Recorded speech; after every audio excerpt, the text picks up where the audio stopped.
E-Corollan tarina sai alkunsa kesäkuussa 2007, kun 4 ympäristötietoista nuorta miestä kokoontui keskustelemaan sähköautoista sekä avoimesta lähdekoodista. Seuraavan tapaamisen seurauksena alkoi muodostua yhteisö, joka sai nimeksi Sähköautot Nyt.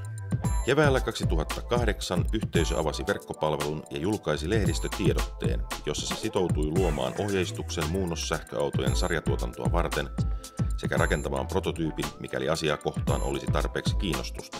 Muunnosohjeita oli tarkoitus jakaa avoimen lähdekoodin periaatteella internetissä.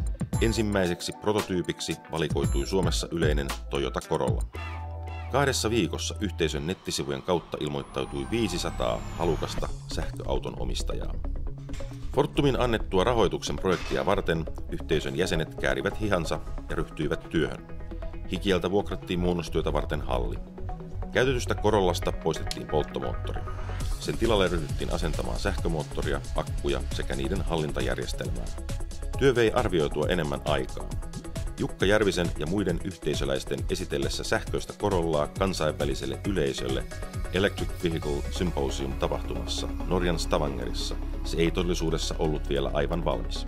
Asennus- ja kehitystyön jatkuessa loputkin Kiinasta hankituista akuista löysivät paikkansa Corollan konepelin alta ja viimein elokuun lopussa 2009 E-Corolla liikkuu sähköllä ensimmäistä kertaa.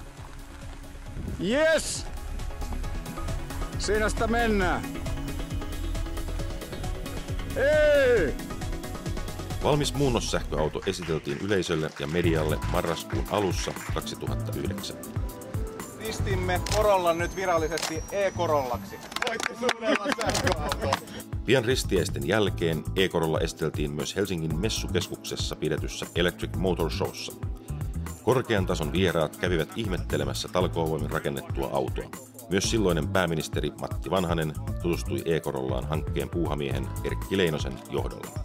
Keväällä 2010 E-Corolla-hanke sai tilat uudesta Tampereen sähköautokeskuksesta, jonka avaamisessa Sähköautot Nyt-yhteisön aktiivit olivat keskeisessä roolissa.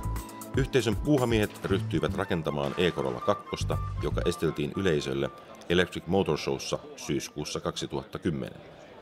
Mikä on E-Corollan ja Sähköautot Nyt-yhteisön tulevaisuus? Sähköautomuunnokset tulevat varmasti jatkumaan, mutta samanaikaisesti myös suuret autovalmistajat ovat heränneet. Seuraavan 2 vuoden aikana markkinoille on tulossa ainakin 10 uutta sähköautoa, ehkä enemmänkin.